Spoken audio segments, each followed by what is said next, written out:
Good morning and welcome to Coffee Talk with BBoss Online, brought to you by Sked. Today we're going to be talking about cybersecurity for small businesses. In the past probably 8 weeks, I have definitely seen an uptick in the amount of phishing attacks or phishing attempts on small businesses, and so I thought that cybersecurity would be a good thing to talk about at this time. With that, the real thing that we want to talk about is why cybersecurity is important and what steps can you take immediately to make your business safer from different attacks that are out there. A lot of people think that cybersecurity attacks only happen to the big businesses. And unfortunately, that's not at all true. Over 61% of data breaches involve small businesses. And unfortunately, when those small businesses are attacked, they don't have the resources to recover from them. And because of that, 60% of those companies go out of business within 6 months of a cyber attack. This has a huge impact on your business and your ability to reach your customers, and also the trust that your customers have in your business goes out the window when their data has been breached because of your business.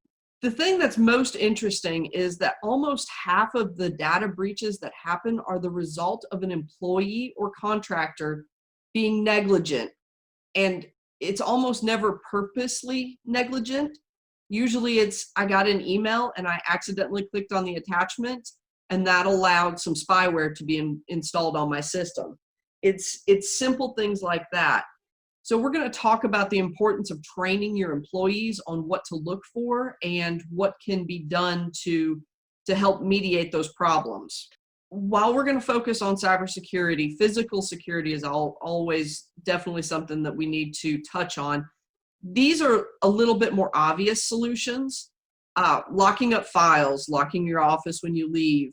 You know, if you have a business and you have a number of people coming in and out, using a proxy card service for access is a good idea. Security cameras are always helpful. Shredding sensitive information. Don't leave sensitive information out on your desk. Don't leave your computers open. Things like that. And then employee training. You know, we see a lot of course, you know, since beauty salons and barbers have been closed for a couple of months, we're not seeing as many selfies online right now. But once those get back open, we'll start seeing those selfies again. And a lot of times, if somebody takes a selfie at work, in the background, you can see things like a Post-it note on the computer screen that has a password on it. It's little things like that that your employees have to be super conscious of to make sure that they are not inadvertently giving people information and access that they had no intent of doing, but because they were careless, it happened. So physical security, just making sure that you're not leaving passwords out on your desk, that you're locking your computer, that you're locking up files. Little things like that can really go a long way. Cybersecurity, when you hear the term, you think of computers and you think of people stealing data. Really, cybersecurity it's the measures that you are taking to protect your computer or computer systems from unauthorized access or attacks. These systems hold a lot of sensitive, valuable information for your business, such as your client's information. You know, we're a loan company. We do small business loans. So we have all sorts of information on clients because it's required to get that information to do a business loan. And we take extreme measures to make sure that that data is always safe and secure and that somebody can't inadvertently get into our system and get all of that information. So we'll go through those steps. Having a cybersecurity plan really helps you with setting everything up, but then it also helps you a lot with if something does go wrong, what do I need to do? So your cybersecurity plan will help you determine the structure of your network and then what you do in the event of an attack. It allows you to before your feet are on the fire because you've been attacked, it allows you to identify the assets and threats in your business and prioritize those risks and threats. We can set goals with your cybersecurity plan, and then we can also test it. So if you're attacked, obviously you're going to be under a great deal of stress. And sometimes it's not super easy to think through, okay, I need to do steps A, B, C, and D to shore things up. If we make this plan beforehand, we can make sure that we don't miss anything. And then we can also run tests to make sure that we don't miss things. Staff training is going to be the most valuable thing that you can do to help shore up your cybersecurity. Social engineering is how most cybersecurity attacks happen. These social engineering attacks can occur through files, through emails, through personal devices like phones or tablets, through somebody using a public Wi-Fi and using flash drives or passports, little drives for portable drives. If you take one of those out of the office and it's not password protected and somebody steals your laptop bag, they can get into all of that information. The same goes for your phones. If somebody steals your phone and you don't have a security password or thumbprint or facial recognition, they can access your phone and then get into these files. So making sure that your staff understands what's an okay email to open and what's not is really, really important. And we've got a second training on cybersecurity that goes over some social engineering risks that you might see and kind of how to spot the differences between a real email and a fake email. So I think next week we'll probably do that one. And you can tune in next week to see some different examples of social engineering and email attacks that you can use those to help train your employees. Mobile device training is very important because, again, we have access to a great amount of our networks via our mobile devices. Ask your employees to sign up for a device management service. These can help locate phones. They can help you erase phones if something goes wrong. We also need to be utilizing screen locks.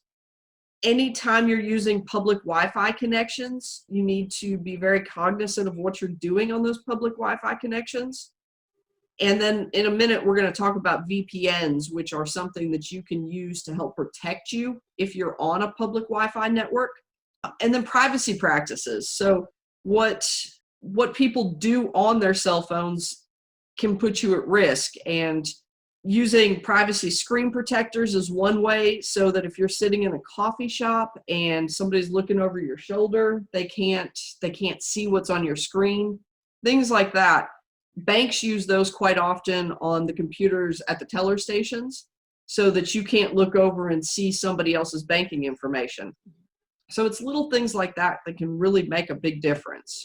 VPNs, also known as virtual private networks, create a secure connection over public networks. VPNs work by routing your traffic through specialized services and encrypting your data. They can also hide your online activity and help protect you from hackers and identity theft. These can be purchased via a subscription, but I've got a website on the screen here that you can look at. This is a free VPN, and I haven't done a ton of research. It was brought to my attention by a HVAC company that we're working with, and we have some remote access to an HVAC system, and they required me to download this particular VPN to be able to access that system.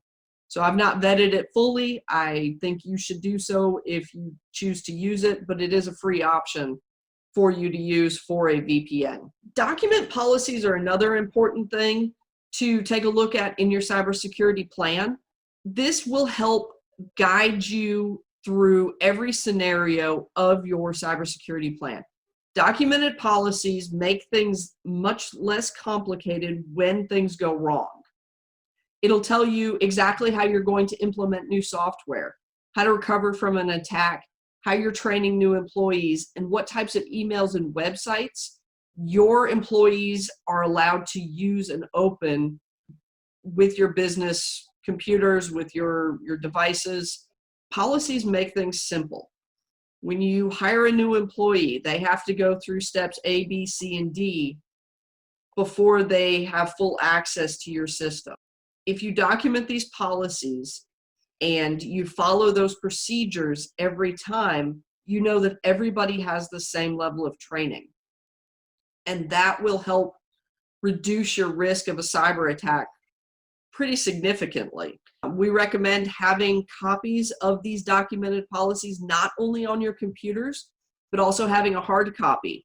For SCED, we not only have paper copies of these documents at the office, but we all have paper copies stored in a secure location at our homes, so that if something goes wrong, we all have immediate access to all of this information that we need to make sure that we're following our procedures that we put in place. Up-to-date software is probably the other biggest place where cybersecurity attacks happen outside of employees doing something wrong. Out-of-date software is an easy target for attacks. Hackers find security flaws in the code of the software, and then they are able to take advantage of those flaws and get into your software. A great example of this is the Dell Support Assist, and it comes pre-installed on almost all Dell laptops, and it was found to have a hole in the code that could be used to install malware on the computers. So the longer software is out, the better the chance of a hacker being able to figure out a way to get into the software. Software companies regularly put out updates to solve those problems, and if you're not installing the updates that they're providing, it leaves you vulnerable. So definitely keep all of your software up to date. Make sure your drivers are up to date, Windows is up to date, and make sure, most importantly, that your antivirus is up to date. We recently discovered that on all of some laptops, there were updates missing for Microsoft Word, for Microsoft Outlook, and those things, just because the updates were accidentally turned off. So we helped that client get those updates turned back on. And so now they are more secure because of that. In addition to trainings, to documenting your policies, to using VPNs and your physical security, backing up your files is vital. Depending on your business, and I recommend that you take a look at your business and decide how big of a headache it would be if you had to go back 1 week, 2 weeks, 6 weeks, and recreate all of your transactions, all of your accounting software, things like that, and make the determination of how often you need to be backing up your files from how difficult it'll be to recreate it. I recommend doing it at least weekly. There are a lot of great tools out there to help you back up your files. What this does is this prevents an attack where they steal your data and keep you from having access to it. This gives you a way to restore your information without having to pay a ransom. The last thing that you want to do is pay a ransom because there's no guarantee. I mean, you're working with criminals. There's no guarantee that they're actually going to release your data, or that they're not going to keep a copy of your data, or that it will be workable once you pay the ransom. So if you have files backed up, this prevents that problem from shutting down your business. Now, the same as with your documented policies, I recommend keeping at least one copy of a backup off-site in a secure location that is not at your office place.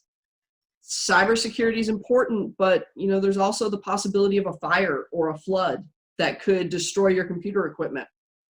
So having an off-site backup helps mitigate that risk. Passwords.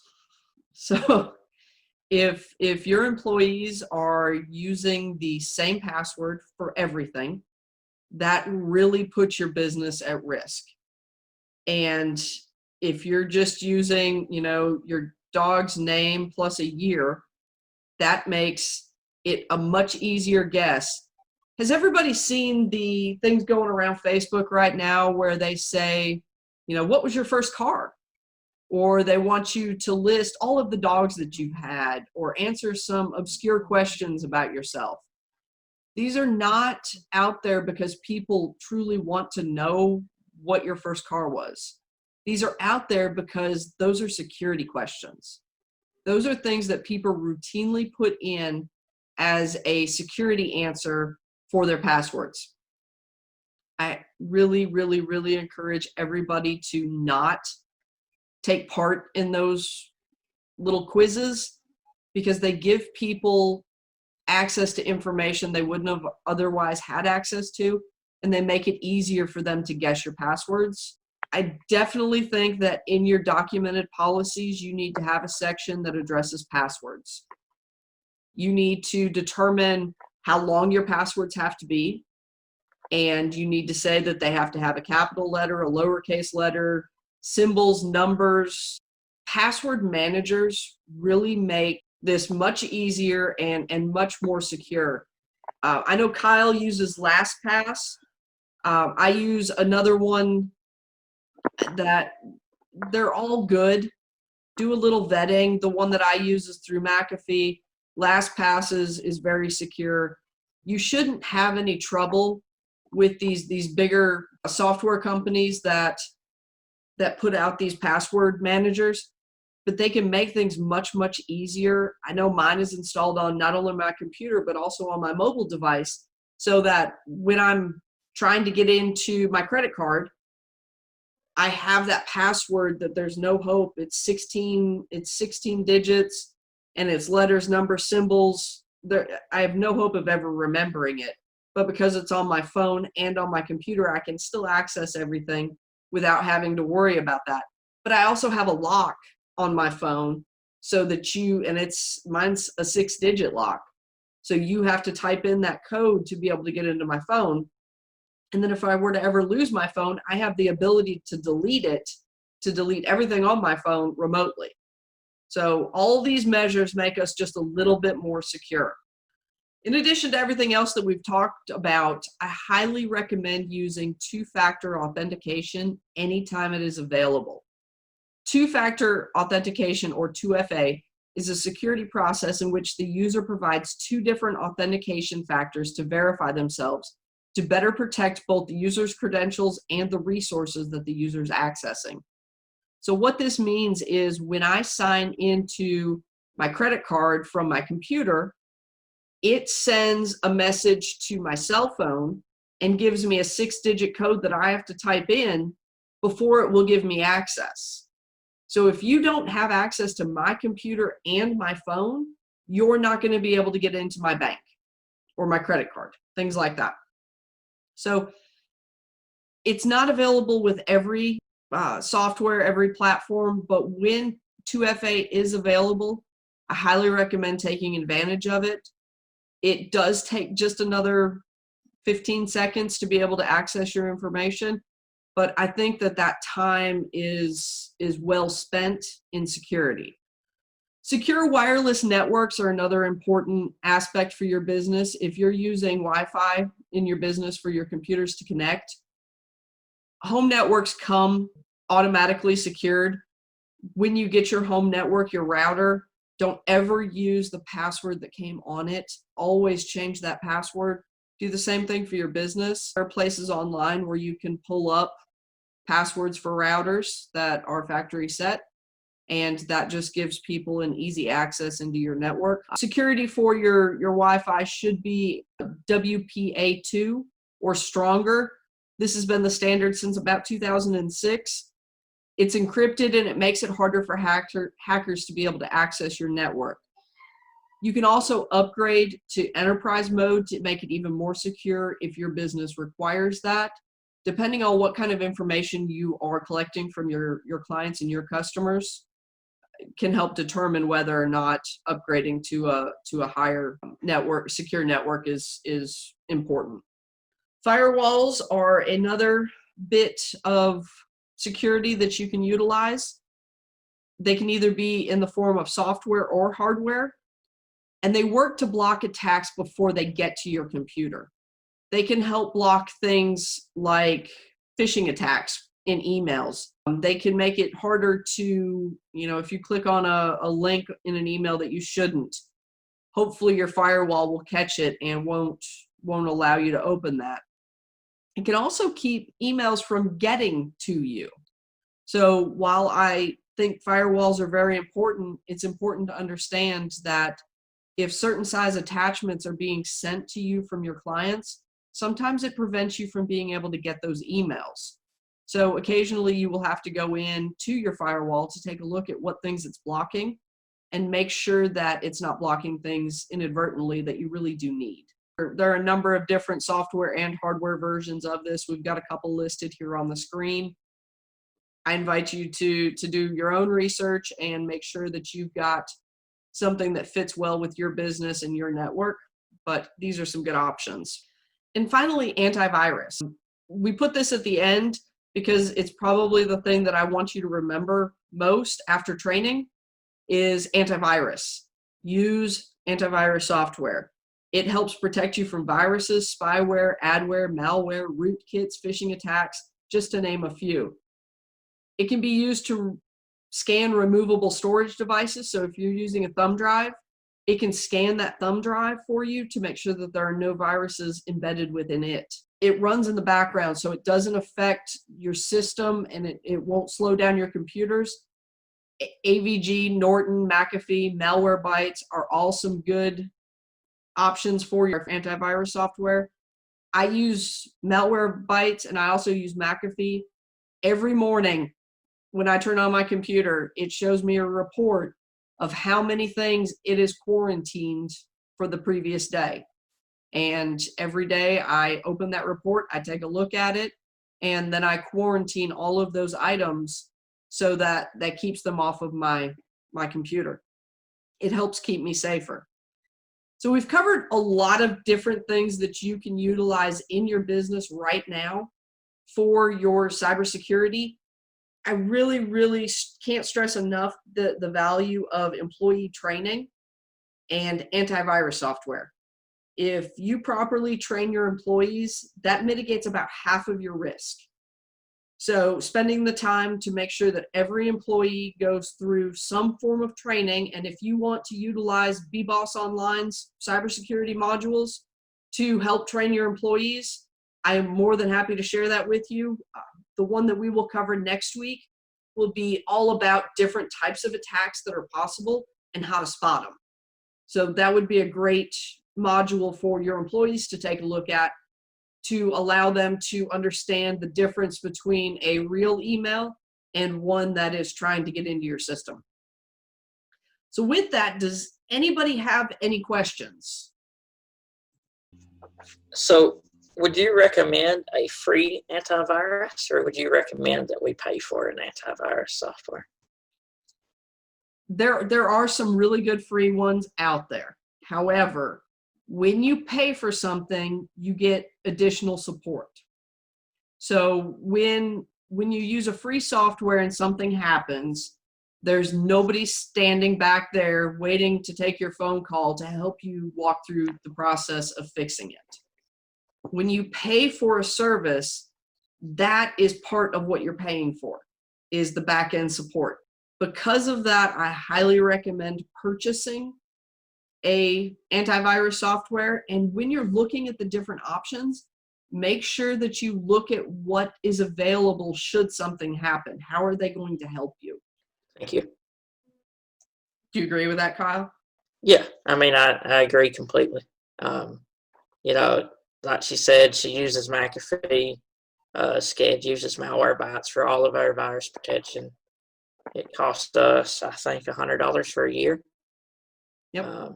And I clicked on a website the other day that seemed fine, and Malwarebytes said, no, you're not going to it, and told me that it was a virus and sent me away from it. So it's an awesome tool, and I really enjoy it. And I've used the free version personally for years. I think the paid version is well worth the $20 a month for each device or whatever. I agree. It it can make a big difference if things go wrong too. Do we have any other questions? All right. Well, if there's anything that Kyle or myself can help with, we would love to be able to help. And if you hold on just a second, I will put our information on the screen.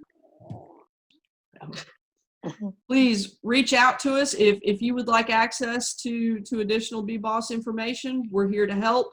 If you have specific questions on cybersecurity, please let us know. We also have a module on how to create your cybersecurity policies and procedures. So if you need help with that, we're here to help.